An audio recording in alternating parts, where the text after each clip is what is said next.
நீலகிரி மாவட்டம் பந்தலூர் சுற்றுவட்டாரத்தில் இடைவிடாது பனிமூட்டம் காணப்படுவதால் பொதுமக்களின் இயல்பு வாழ்க்கை பாதிக்கப்பட்டுள்ளது. இதுகுறித்த தகவல்களோடு எமது செய்தியாளர் ஆல்வின் சுரேஷ் இணைகிறார். ஆல்வின், மதியத்திற்கு மேலும் இதுபோலவே பனிமூட்டம் நிலவுகிறதா? தற்போதைய சூழல் எப்படி இருக்கு? தற்பொழுது தென்மேற்கு பருவமழையானது தீவிரமடைந்து வரும் நிலையில் தமிழக வானிலை ஆய்வு மையமானது 2 நாட்களுக்கு நீலகிரி மாவட்டத்திற்கு ஆரஞ்சு அலர்ட் ஆனது விடுக்கப்பட்டுள்ளது.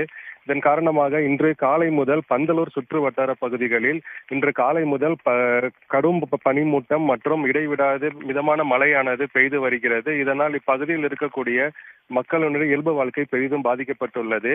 அது மட்டுமின்றி இப்பகுதியில் இருக்கக்கூடிய வாகனங்கள் பகல் நேரங்களிலேயே முகப்பு விளக்குகள் எரியவிட்டு வாகன ஓட்டுநர்கள் வாகனங்களை இயக்கி வருகின்றனர். பொதுமக்கள் சாலையில் நடந்து செல்லும் போது அருகில் வருவது கூட தெரியாத சூழ்நிலையில் இந்த பனிமூட்டமானது காணப்பட்டு வருகிறது.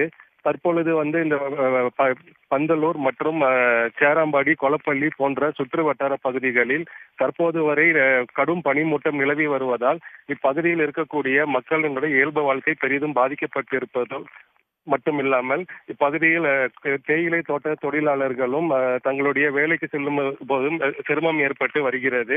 அது மட்டுமின்றி இந்த பகுதி முழுவதும் தற்பொழுது அரசு துறை அதிகாரிகள் அனைவரும் தயார் நிலையில் வைக்கப்பட்டுள்ளதாகவும் மாவட்ட நிர்வாகம் தெரிவித்துள்ளது. ஏற்கனவே பேரிடர் மீட்பு குழுவினர் இந்த பகுதிக்கு வந்த நிலையில் அனைத்து துறை அதிகாரிகளும் தற்பொழுது தயார் நிலையில் இருப்பதாகவும் இப்பகுதியில் இருக்கக்கூடிய ஆறுகளில் வெள்ளப்பெருக்கு ஏதேனும் ஏற்படுகிறதா எனவும் தற்பொழுது அதிகாரிகள் ஆய்வு மேற்கொண்டு வருகின்றனர்.